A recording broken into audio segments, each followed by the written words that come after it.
Welcome back. Vendors who operate from the stalls in the parking lot area of the Victoria Hospital site say adverse circumstances have prevailed following the move to the Owen King EU Hospital. They claim that their sales have plummeted, and with stationary shops, they say relief is out of reach. Today we took to a familiar scene, previously known as the Victoria Hospital, where the government has recently set up the island's first respiratory hospital.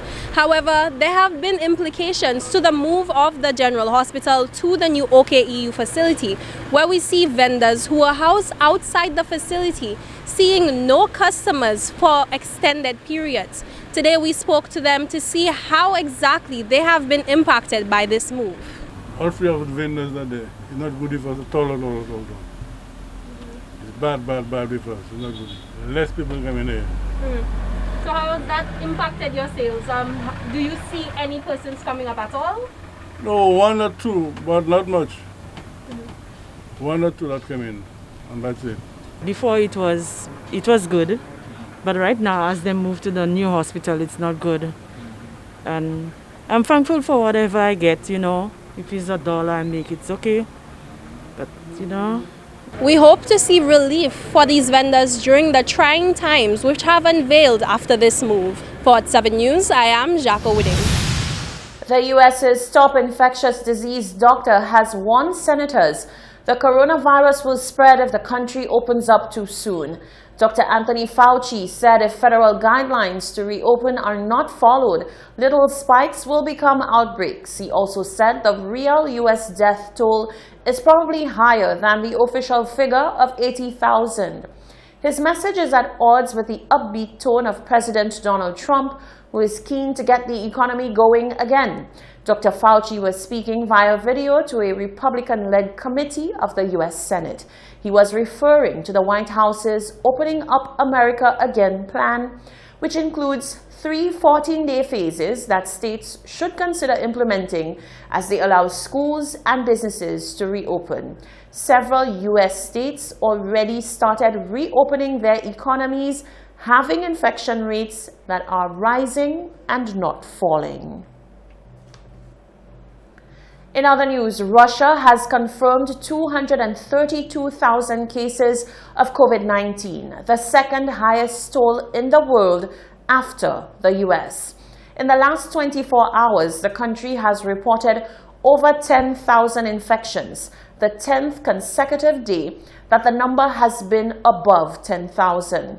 Among the infected is President Vladimir Putin's spokesman, Dmitry Peskov. He is the latest high-profile official to test positive. The news comes the day after President Putin eased the country's lockdown. Factory and construction workers returned to work on Tuesday, though Putin gave regions freedom to set restrictions depending on local circumstances. Now, on the lighter side, as city streets become lined with vendors, all claiming to offer the best plums on island, our cameras set off to find out where the best plums really come from. After speaking with several vendors, one community appears to reign supreme. It is arguably one of the sweetest times of year as the streets of Castries become lined with eager vendors ready to sell you what they believe are the sweetest plums on island.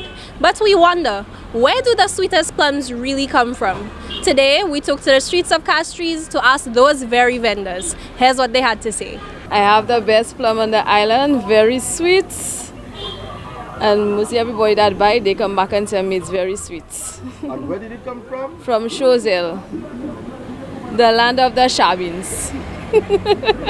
My plums are from Choiseul, which is where all vendors purchase their plums. In Castries, you cannot get the best plums. I cannot tell whether it is because of the cold where we are and Choiseul is hotter. I cannot tell.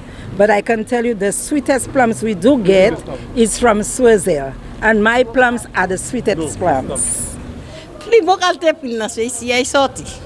I sorti Monsiyon, Choiseul. Kote tout se chabine nan ya se la bay la do. Se la y couche. Ah non, ça vle encore. Ok. Yes, these plums, if I tell you where these plums from, the best plums out here, yes, from Monsieur, you know that's in Choiseul, where you have all the sweet chabins. So you know those plums are very sweet.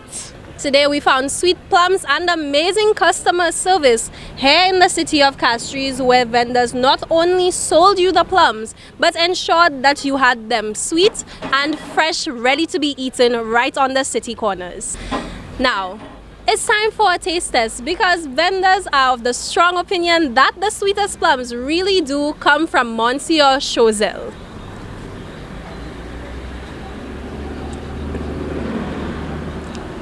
Okay, well, we have to hand it to Choiseul. These have to be some of the sweetest plums I personally have tasted to date. So, thank you to the home of our very own lovely St. Amy Joseph. Choiseul, you win this one. For Hot 7 News, I am Jacques O'Day. Well, Monsieur and Choiseul in general, known for all the peas. Plums, potatoes, pigeon peas, you name it. This is the Hot 7 TV Nightly News. Stay with us. Sports and weather are coming up after the break.